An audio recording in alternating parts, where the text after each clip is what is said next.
नमस्कार। उत्तर प्रदेश की खबरों में आपका स्वागत है। मैं हूं मनोज मानस। खबरों का रुख करेंगे उससे पहले देख लेते हैं इस वक्त की अहम सुर्खियां। संभल हिंसा मामले पर न्यायिक आयोग ने सीएम योगी को सौंपी 450 पन्नों की रिपोर्ट में हिंदू आबादी घटकर 15% बचने का दावा। संभल हिंसा की रिपोर्ट पर आई समाजवादी पार्टी की प्रतिक्रिया। बीजेपी को बताया हिंदुओं के पलायन का जिम्मेदार।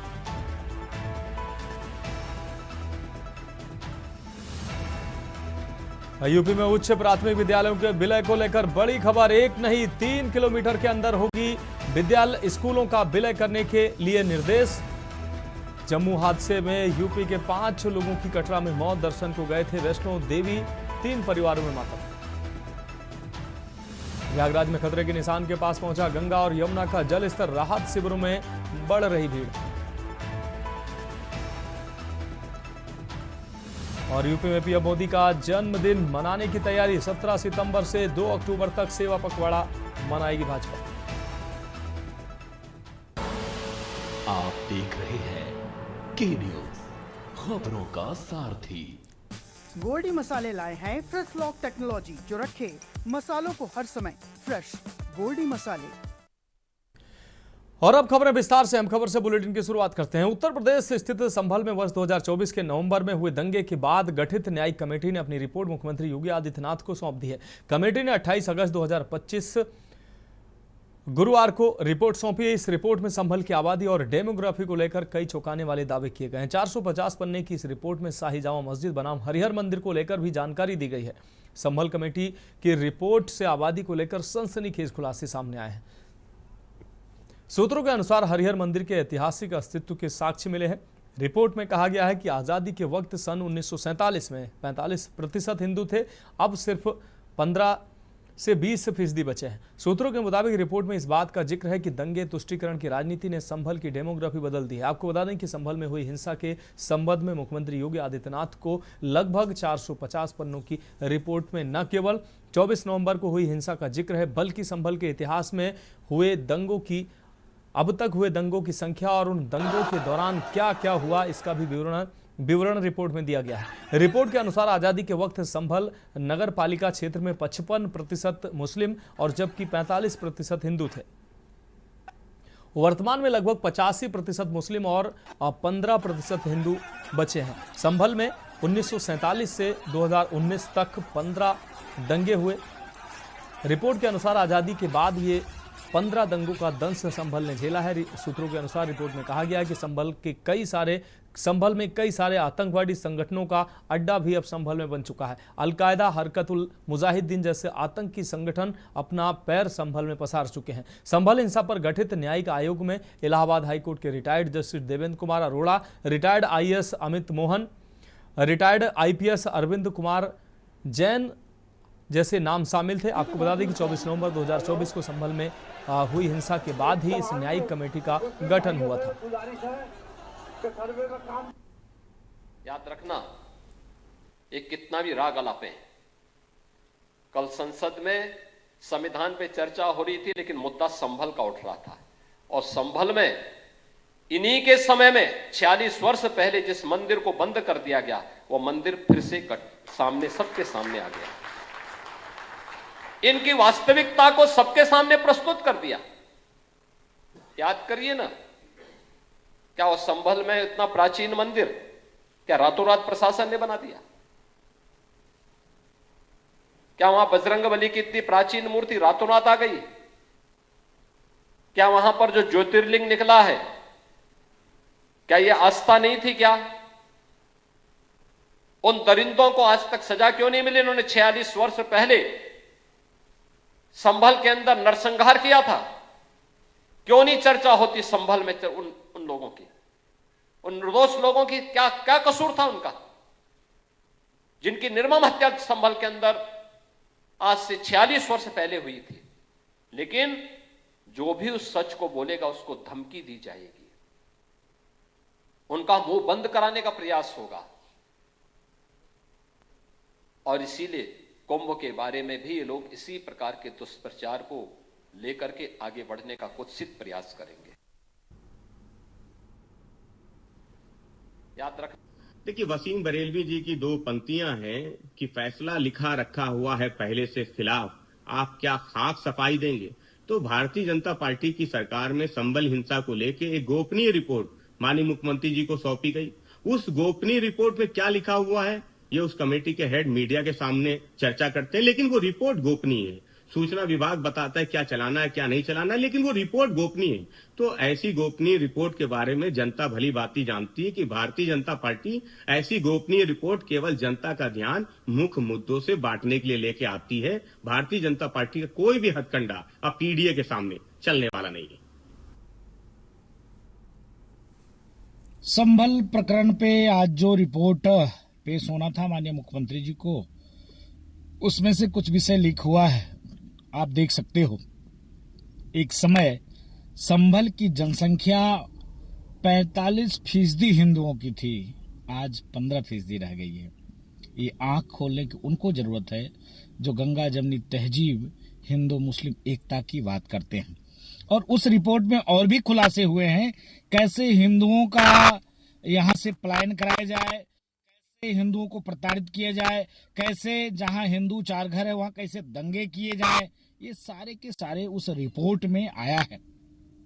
कितनी दुर्भाग्य की बात है। मैं पूछना चाहता हूं कि जो लोग हिंदू मुस्लिम एकता की बात करते हैं वो लोग क्यों चुप हैं, क्यों मौन हैं। आज देखिए पश्चिम बंगाल में, चाहे वो मुर्शिदाबाद हो चाहे वो संदेशखाली हो, हिंदू की ही प्रताड़ना होती है। और उत्तर प्रदेश में भी जहां जहां मुसलमानों की जनसंख्या ज्यादा है वहां और कौम और मजहब और संप्रदाय का व्यक्ति नहीं रह सकता है। इसका प्रत्यक्ष प्रमाण संभल है। सर, संभल न्यायिक जांच आयोग ने आज अपनी रिपोर्ट सबमिट करी, उसको लेकर क्या कहना है जी? ये जो संभल में जो घटना हुई थी, इसके जांच के लिए जो प्रदेश सरकार ने जो न्यायिक आयोग गठित किया था, आज उन्होंने अपनी रिपोर्ट माननीय मुख्यमंत्री जी को सौंपी है और उस पर आगे की कार्रवाई की जाएगी। कई सारे बिंदु हैं उसमें सर, तो अब ये रिपोर्ट के अध्ययन करने के बाद ही हम इसके बारे में बात करेंगे। जहां जहां भी सुरक्षा के एहसास का अभाव होता है वहां से व्यक्ति पलायन कर जाता है। संभल में जिस तरह से लगातार बार बार दंगे हुए और इन दंगे में बड़ी संख्या में हिंदुओं का कत्लेआम हुआ, इसकी वजह से संभल में बड़ी संख्या में हिंदुओं का पलायन हुआ है। और संभल के हिंसा को लेकर के जो रिपोर्ट आई है, उस रिपोर्ट भी इस तरह से इंगित कर रही है कि बड़ी संख्या में दंगों में हिंसा के नाते हिंदुओं को पलायन के लिए मजबूर होना पड़ा। हमने देश का इतिहास देखा है और दुनिया भर में जहां जहां भी इस प्रकार से दंगे में किसी मजहब या जाति के आधार पर किसी को प्रताड़ित किया गया है, वहां से उनकी संख्या का कम हो जाना बहुत स्वाभाविक सा है। लेकिन देश के लिए ये एक बड़ा खतरा है, क्योंकि देश में जानबूझ करके डेमोग्राफी को चेंज करने के लिए एक साजिश रची जा रही है और ये डेमोग्राफिक चेंज इस देश की इंटरनल सिक्योरिटी के लिए एक बड़ा खतरा है। उत्तर प्रदेश के मुख्यमंत्री योगी आदित्यनाथ ने आपको बता दें ट्वीट किया है, कांग्रेस और आरजेडी के मंच से अभद्र भाषा का प्रयोग हुआ। प्रधानमंत्री मोदी के लिए अभद्र भाषा का प्रयोग हुआ है, जिसके बाद उन्होंने एक्स पर ट्वीट किया है। यह अत्यंत निंदनीय और राजनीतिक मर्यादा का पतन उन्होंने बताया। इंडी गठबंधन का यह कृत्य प्रधानमंत्री का अपमान है, देश की 140 करोड़ की जनता की भावनाओं का अपमान है। कांग्रेस और आरजेडी के मंच से आदरणीय प्रधानमंत्री श्री नरेंद्र मोदी जी के लिए प्रयुक्त अभद्र भाषा अत्यंत निंदनीय राजनीतिक मर्यादा का पतन है। इंडी गठबंधन के नेता द्वारा किया गया यह कृत्य सिर्फ प्रधानमंत्री जी का नहीं बल्कि 140 करोड़ भारतवासियों की भावनाओं का अपमान है। ये मुख्यमंत्री योगी आदित्यनाथ ने एक्स पर पोस्ट कर ये बातें लिखी। याद रहे, एक साधारण मां ने अपने संघर्षों और संस्कारों से ऐसे पुत्र को गढ़ा जिसने स्वयं को राष्ट्र सेवा के लिए समर्पित कर दिया है और आज विश्व के सबसे लोकप्रिय नेता के रूप में जन जन के मन में वो बसते हैं। बिहार की जनता निश्चित ही इस घृणित राजनीति का जवाब लोकतांत्रिक तरीके से देगी और भारतीय संस्कृति एवं लोकतांत्रिक मूल्यों की रक्षा करेगी। मुख्यमंत्री योगी आदित्यनाथ ने ये बातें एक्स पर अपनी बातें उन्होंने ट्वीट के माध्यम से लिखी। अब बढ़ेंगे अगली खबर की ओर। लखनऊ यूनिवर्सिटी के छात्रों ने प्रदर्शन किया है। प्रोफेसर रविकांत चंदन के खिलाफ एफआईआर के खिलाफ नाराजगी जाहिर की है। प्रोफेसर रविकांत चंदन ने धीरेन्द्र शास्त्री को लेकर किया था ट्वीट। बागेश्वर धाम के धीरेन्द्र शास्त्री पर कार्रवाई की मांग की। यूनिवर्सिटी के छात्रों ने डीएम को ज्ञापन सौंपा।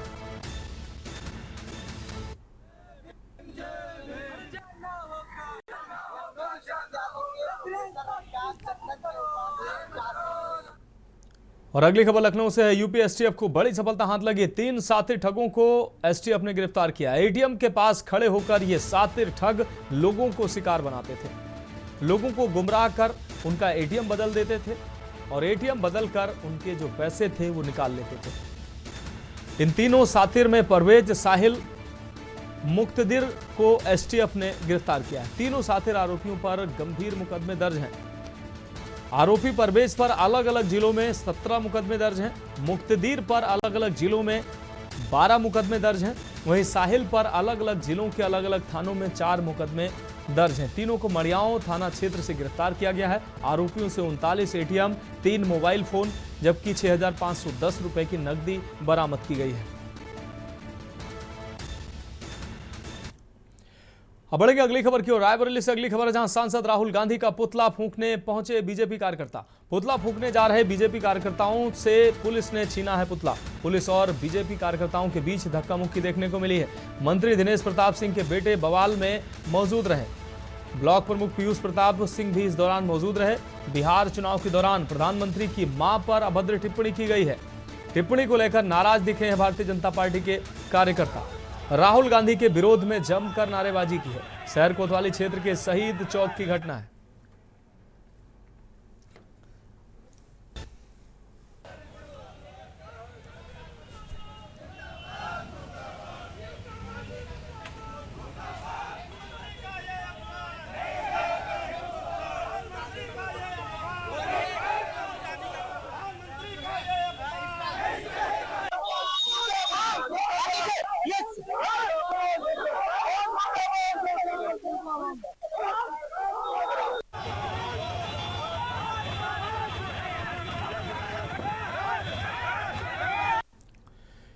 बढ़ेंगे अगली खबर की ओर। कानपुर से अहम खबर, जहां बाइक सवार गुंडों ने ताबड़तोड़ फायरिंग की है। आपको बता दें, बम पटककर क्षेत्र में दहशत फैलाई है।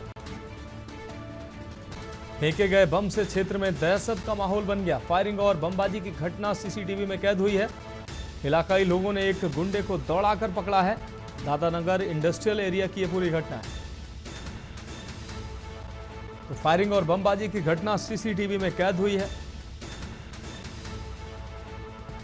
फेंके गए बम से क्षेत्रीय लोगों में दहशत व्याप्त है। फायरिंग और बमबाजी की घटना सीसीटीवी में कैद हुई है।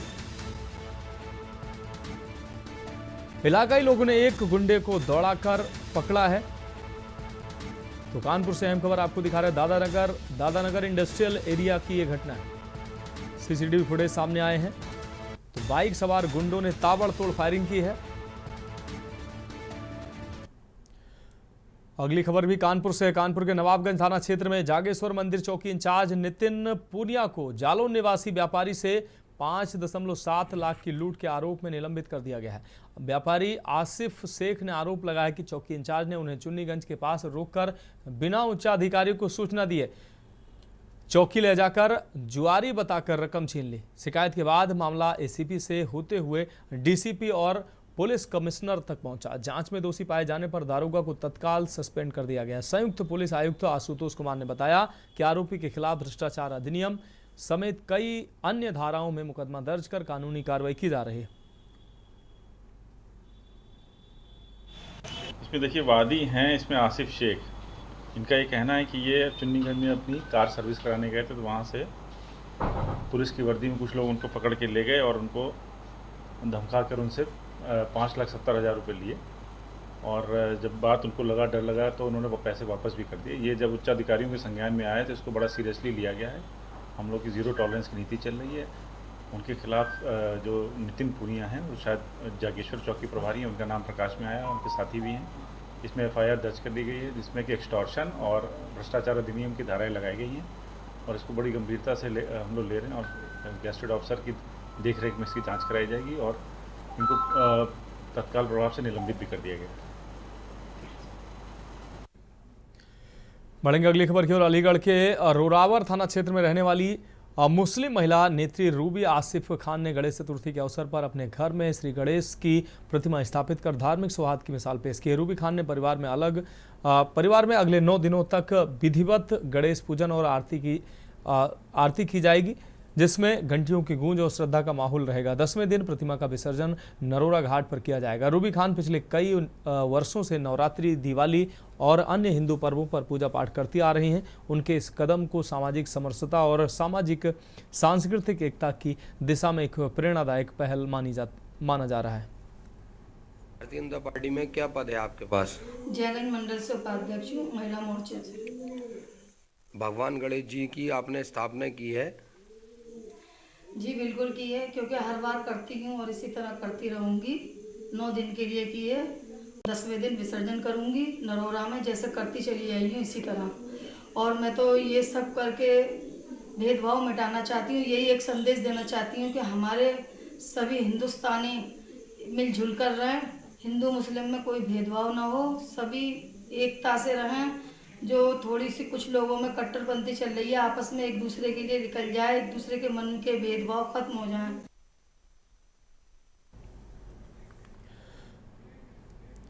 फिलहाल खबरों में वक्त एक अहम ब्रेक का, जल्द हाजिर होंगे। आप देख रहे हैं के न्यूज, खबरों का सारथी।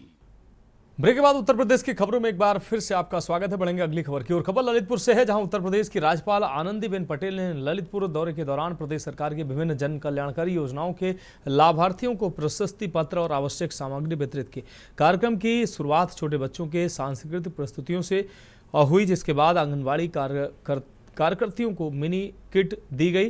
प्रधानमंत्री और मुख्यमंत्री आवास योजना के तहत लाभार्थियों को घर की चाबियां सौंपी गई। साथ ही घरौंदी अधिकार प्रपत्र, सोलर चक्की और आयुष्मान कार्ड भी वितरित किए गए। राज्यपाल ने अपने संबोधन में शिक्षा, स्वास्थ्य और महिलाओं के सम्मान पर जोर देते हुए समाज में जागरूकता बढ़ाने की अपील की। आपका घर आपके नाम से तो होना चाहिए, नहीं होना चाहिए, लेकिन प्रधानमंत्री जी इधर आए और उन्होंने स्वामित्व योजना की शुरुआत करवाई पाई। ये लड़ाई झगड़ा क्यों होता है? काफी नहीं होता है। खून क्या हो जाता है? 2 ही साल, एक घर का मामला और दूसरा जमीन का मामला। अब खत्म होने भी शुरू हो गई है। वही कब्जा जमा देता है, अंदर घुस जाता है गरीब के खेत में। बढ़ेंगे अगली खबर की ओर। खबर कुशीनगर से है, जहां डीजे के मंच पर भगवान शंकर का किरदार निभा रहे कलाकार की अचानक मौत हो गई। आपको बता दें, अचानक मौत हुई। कार्यक्रम के मंचन के दौरान कलाकार के मंच पर गिरते ही मंच पर मौजूद लोगों में अफरा तफरी का माहौल हो गया और लोग मंच से कूदकर भागने लगे। इस हृदय विदारक घटना की खबर पूरे डोल मेले में जंगल की आग की तरह फैल गई, जिसके बाद पूरे मेला क्षेत्र में मातम पसर गया। मौके पर मौजूद लोगों और पुलिस की सहायता से कलाकार को स्थानीय सीएचसी में भर्ती कराया गया, जहां डॉक्टरों ने उसे मृत घोषित कर दिया। जिसके बाद पुलिस ने शव को कब्जे में लेकर पोस्टमार्टम के लिए भेजा है। जिला मुख्यालय भेजा गया। दरअसल कार्यक्रम का मंचन करते समय मृतक कलाकार राम बहाल नंगे पैर था, जबकि बाकी अन्य लोग जूता चप्पल पहने हुए थे। इस दौरान ट्रॉली पर लगे मंच के पाइप में करंट प्रवाहित हो रहा था।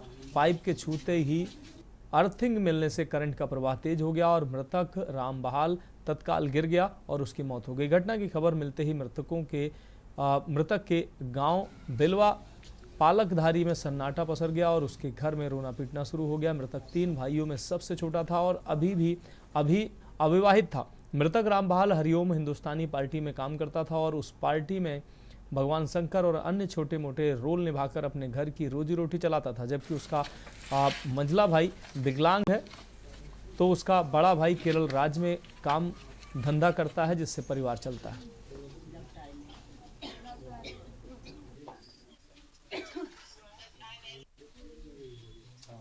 मृतक राम बहाल कितने भाई थे? इनकी घर की रोजी रोटी कैसे चलती थी? मृतक राम बहाल 3 भाई थे लोग। इनकी शादी नहीं हुई थी और ये झांकी प्रोग्राम में बड़ा अच्छा नृत्य का कार्यक्रम करते थे। शंकर जी बनते थे और वही उनके रोजी रोटी का आधार था, जीविका का। वही लड़का उनका बहुत होनहार लड़का था। हम लोग के बीच वो नहीं है, इस चीज़ का बहुत दुखी है हम लोग का। क्या मदद, कुछ सरकारी मदद भी मिली है? नहीं, कोई सरकारी मदद नहीं मिली है। हम चाहेंगे कि सरकारी कोई आया था? अभी तक कोई नहीं आया। कोई नहीं। वो एक झांकी प्रोग्राम चलता है हरिओम हिंदुस्तानी के नाम से। उन लोग का प्रोग्राम था तमकुही राज में। डोल मेले में। वहाँ वो प्रोग्राम करते समय उनको तार के वजह से शॉर्ट सर्किट लगने से वो स्टेज पे ही गिर गए। फिर वहाँ से आनंद फानंद में जो भी बच्चे थे वो लेके उनको वहाँ के डिस्ट्रिक्ट CSC सेंटर पे लेके गए। वहाँ पे ले जाने पे फिर उसके बाद से वहाँ से बच्चों ने यहाँ परिजन को फ़ोन किया। फिर हम लोग वहाँ से बोले कि ज़िला अस्पताल पे आ जाओ। फिर हम लोग यहाँ से ज़िला अस्पताल पे गए, वहाँ पे गए। फिर उसके बाद से वहाँ डॉक्टर देख रहे थे इमरजेंसी में। फिर उसके बाद से ECG हुआ, उसमें ECG एकदम प्लेन निकला, चूँकि बच्चा वहाँ बोल दिया कि डेड कर गया। तो घटना वो वहीं एक्सपायर कर गए थे कि अस्पताल ले जाते थे? वहीं एक्सपायर कर गए थे। बढ़ेंगे अगली खबर की ओर। बुलंदशहर में विदेशी कोल्ड ड्रिंक्स फेंक कर स्वदेशी अपनाओ अभियान की शुरुआत हुई है। उत्तर प्रदेश भाजपा व्यापार प्रकोष्ठ के प्रदेश संयोजक विनीत सारदा ने विदेशी कोल्ड ड्रिंक्स फेंक कर स्थानीय स्वदेशी अपनाने की अपील की है। भाजपा जिला कार्यालय के सामने भाजपाइयों ने विदेशी कोल्ड ड्रिंक्स फेंक कर स्वदेशी अपनाने की अपील की। बुलंदशहर में स्वदेशी अपनाओ अभियान को लेकर लोगों को जागरूक करने पहुंचे थे विनीत सारदा।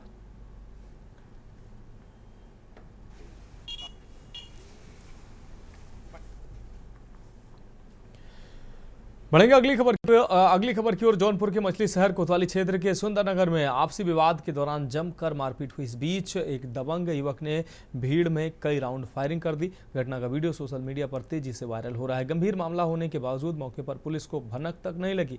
वीडियो वायरल होने के बाद पुलिस हरकत में आई और 8 नामजद समेत कई अज्ञात लोगों पर मुकदमा दर्ज किया है। पुलिस अधीक्षक ग्रामीण आतिश कुमार ने बताया कि मारपीट मामला सामने आया है। इस मामले में 8 लोगों पर केस दर्ज किया गया। आरोपियों की गिरफ्तारी के लिए लगातार दबिश दी जा रही है।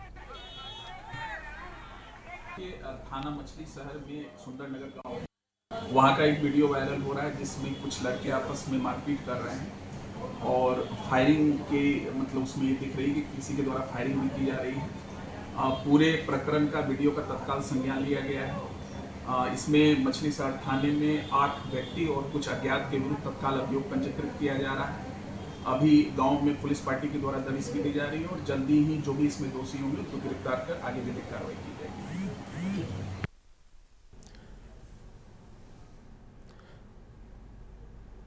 फिलहाल उत्तर प्रदेश की खबरों में अभी के लिए मेरे साथ इतना ही। मुझे दीजिए इजाजत और आप देखते रहिए के न्यूज़ इंडिया।